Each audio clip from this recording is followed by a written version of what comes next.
नमस्कार दोस्तों, स्वागत है आपका आर्ट ऑफ कैंडलस्टिक में। तो ठीक है दोस्तों, अब हम लगा चुके बिल्कुल है मेरे नॉर्मल स्क्रीन के ऊपर। और दोस्तों आज की दिन की बात कर लें तो हम सब लोगों ने देख ही लिया कि बाजार लाल रंग में चल रहा था, -200। और फिर बाद में ट्रेड डील वाली जो खबर आई, बाजार नीचे से 300 से 325 पॉइंट भाग गया। पहले वीडियो में आप लोगों ने जरूर चीज देख ली होगी। 330 बजे हमारा मार्केट बंद होता है, इसलिए वरना देखा गया तो मार्केट और ऊपर ऊपर जाते हुए देखने को मिल रहा था। ठीक है, ये तो 330 बजे तक की कहानी थी। उसके बाद तो मार्केट बंद हो जाता है, बट फिर भी फ्रंट एंड पे बंद होता है। बैक एंड पे तो भाई बहुत सारी चीजें चलती रहती हैं, और ऐसी एक चीज आज के लिए होने वाली थी। किस चीज की बात कर रहा हूं मैं? हमारा इंडिया का इन्फ्लेशन का डेटा, सीपीआई का डेटा रिलीज होने वाला था। तो यस, रिलीज हो चुका है बाजार बंद होने के बाद। तो कैसा रहा डेटा? और मजेदार बात क्या है दोस्तों कि ये डेटा कौन सा वाला है? दिसंबर मंथ का है। जनवरी चल रहा है ना, तो जनवरी का डेटा कैसे देंगे? पूरा तो होने दो। दिसंबर का है। और दिसंबर के डेटा में खास बात क्या होती है, कुछ लोगों को समझ में आया होगा। पूरा Q3 का डेटा आपको मिल जाता है। मतलब अक्टूबर का डेटा पहले से ही है, नवंबर का भी आया था, दिसंबर का भी आ गया। तो ये पूरा Q3 हुआ कि नहीं? तो इससे क्या हम कर जाते हैं, अच्छी तरह से किससे कंपेयर करके देख लेते हैं, आरबीआई के डेटा के साथ। तो ये सारी चीजें अवेलेबल हो जाती हैं। तो गिफ्ट निफ्टी का भी रिएक्शन यहाँ पे देख लेंगे कि ये डेटा यहाँ पे एग्जैक्टली कैसे आया है, और उस चीज को लेकर क्या हरकत है हम लोगों को देखने को मिल रही है। तो चलो स्टार्ट करते हैं। सबसे पहले आप देख सकते हो कि कितना अनुमान था। 1.50 का अनुमान था कि इन्फ्लेशन दिसंबर में थोड़ा बढ़कर आएगा। असली में आया कितना? 1.33। अनुमान के हिसाब से क्या देखने को मिल गया? कम देखने को मिला कि नहीं? यस, डेफिनेटली कम देखने को मिला।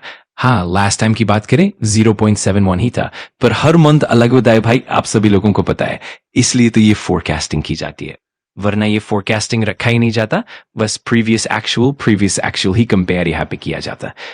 लास्ट टाइम भले ही 0.71 था, बट अनुमान था इस वक्त काफी बढ़कर आएगा 1.5। बट फिर भी उसके नीचे ही हम लोगों को इन्फ्लेशन देखने को मिला है 1.33। और तारीख भी आप देख सकते हो, हाँ जी, 12 तारीख को हम लोगों ने ये डेटा पब्लिश होते हुए देखने को मिला है, मार्केट बंद होने के बाद। इन्फ्लेशन अभी भी हम कह सकते हैं हम लोगों को कम ही देखने को यहाँ पे मिल रहा है। ये तो हो गया दिसंबर का डेटा।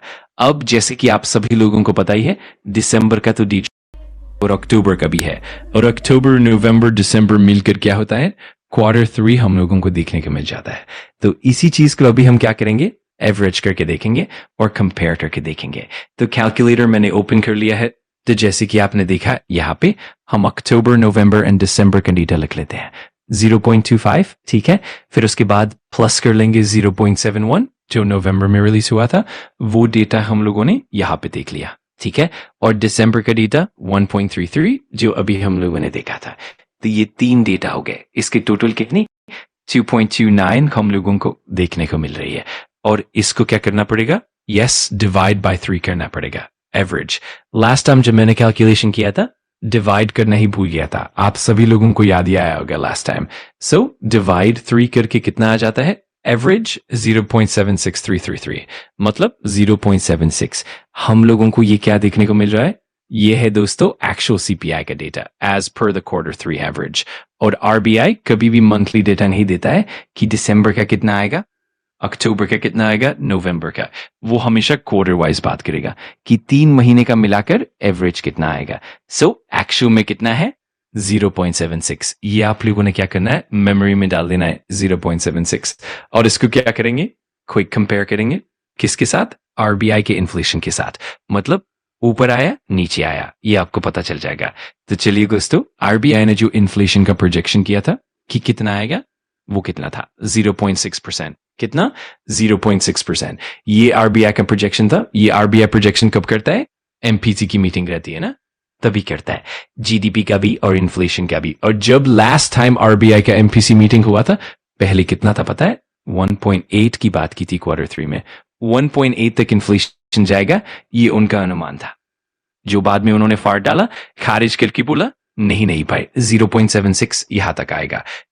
अब कंक्लूजन क्या है दोस्तों? 0.76 हम लोगों को देखने को मिल रहा है। मतलब आरबीआई 0.6 बोल रहा था और एक्चुअल में 0.76 के आसपास हम लोगों को देखने को मिल रहा है। मतलब आरबीआई के अनुमान के हिसाब से थोड़ा सा इन्फ्लेशन हम लोगों को ज्यादा देखने को मिल रहा है। पहले तो भाई 1.8 की बात कर रहे थे, उस हिसाब से तो बहुत ही कम आ जाता, बट वो तो उन्होंने खारिज कर दिया। सो ये कंक्लूजन हम लोगों को फिलहाल देखने को मिल रहा है। ओवरऑल इन्फ्लेशन भी दिसंबर में अनुमान 1.5 के हिसाब से 1.33 नीचे देखने को मिल गया, और ओवरऑल Q3 के हिसाब से थोड़ा सा ज्यादा हम लोगों को देखने को मिल रहा है। सो ये था दोस्तों इन्फ्लेशन की बात। अब आ जाते हैं कुछ और इम्पोर्टेंट पॉइंट्स पे। मुझे पता है जब भी मैं ये बात करता हूँ बहुत सारे लोगों का ध्यान नहीं होता।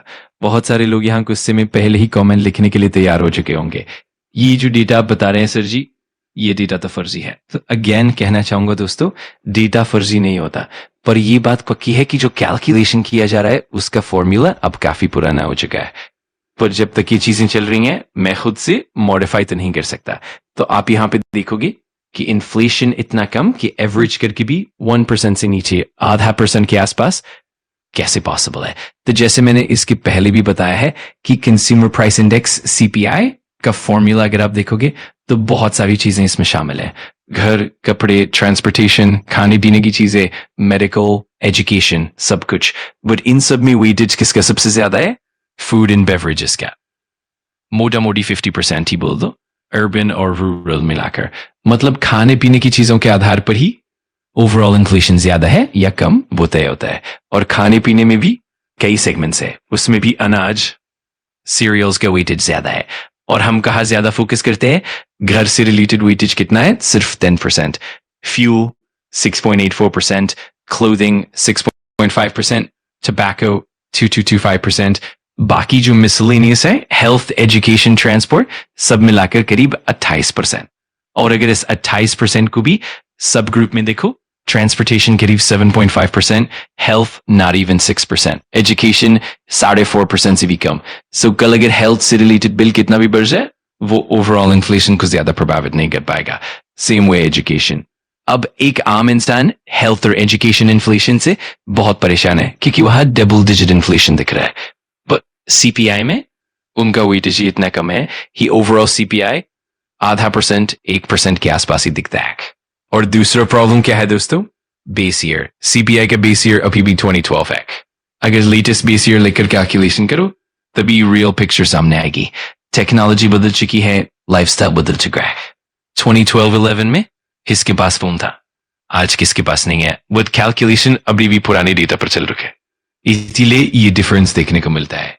अगर आपको वीडियो जानकारीपूर्ण लगा तो लाइक कर देना, कमेंट करके बताना कि अगला टॉपिक कौन सा चाहिए, और सब्सक्राइब कर लेना आर्ट ऑफ कैंडलस्टिक को, ताकि ऐसे ही पावरफुल लर्निंग वीडियोस आप मिस ना करो।